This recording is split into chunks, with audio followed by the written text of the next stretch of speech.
नमस्कार। घटाव रोजमर्रा की जिंदगी से जुड़ी एक महत्वपूर्ण गणितीय क्रिया है। इस संक्रिया के प्रभावी पठन और अभ्यास हेतु आइए कुछ घटाव से जुड़ी भ्रांतियों या मिसकंसेप्शंस को जानते हैं। पहला, घटाव में हमेशा पहली संख्या में से दूसरी संख्या को घटाना होता है। आइए इससे एक उदाहरण से समझते हैं। उदाहरण के तौर पर 3 घटा 7 बराबर 4। यहाँ पर बच्चे द्वारा उत्तर दिया गया है 4। यह उत्तर सही नहीं है।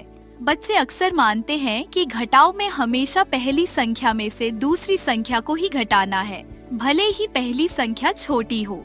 जैसे यहाँ 3 छोटी संख्या है जिसका मूल्य 7 से कम है।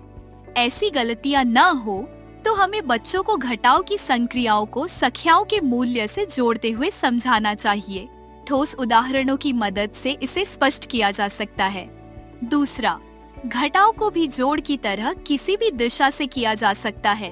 कुछ बच्चे मानते हैं जैसे जोड़ने में संख्याएं किसी भी दिशा से जोड़ सकते हैं, वैसे ही घटाने में भी किया जा सकता है, लेकिन घटाव में ऐसा नहीं कर सकते हैं।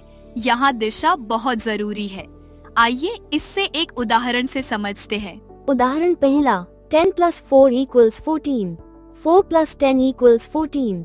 उदाहरण दूसरा, घटाव को देखें। 10 - 4 = 6 और 4 - 10 = -6।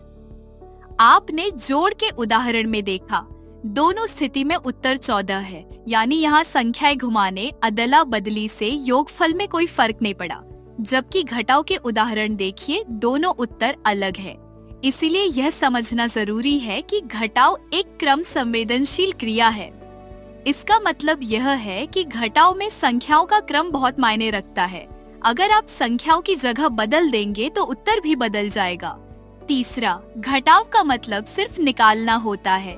कुछ बच्चे समझते हैं कि घटाव का मतलब सिर्फ कुछ निकालना या हटाना होता है, लेकिन घटाव का मतलब केवल निकालना नहीं होता है।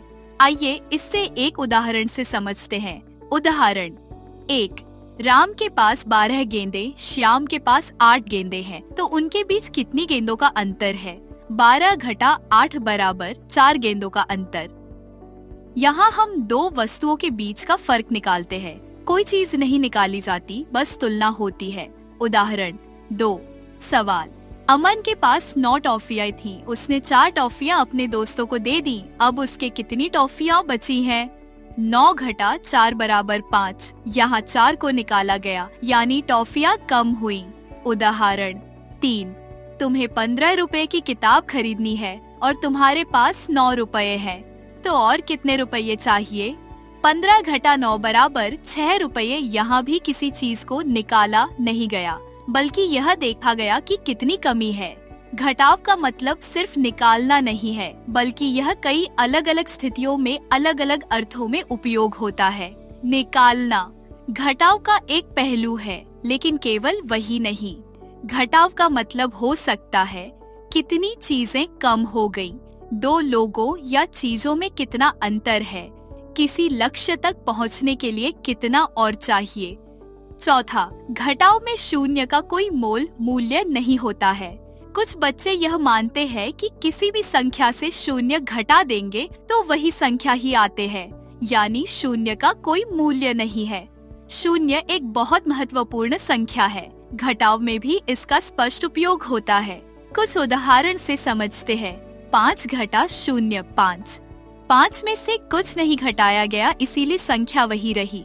5 घटा 5 0। कुल 5 वस्तुएं थी, सभी वस्तुएं चली गई, कुछ नहीं बचा। 0 घटा 5 घटा 5, जहाँ कोई वस्तु मौजूद नहीं है वहाँ से 5 निकाल नहीं सकते हैं। उक्त उदाहरणों से यह स्पष्ट है कि शून्य का भी मूल्य या वैल्यू होती है। शून्य वास्तव में स्थान या स्थिति में रिक्तता को दर्शाने के प्रतीक के रूप में है। धन्यवाद।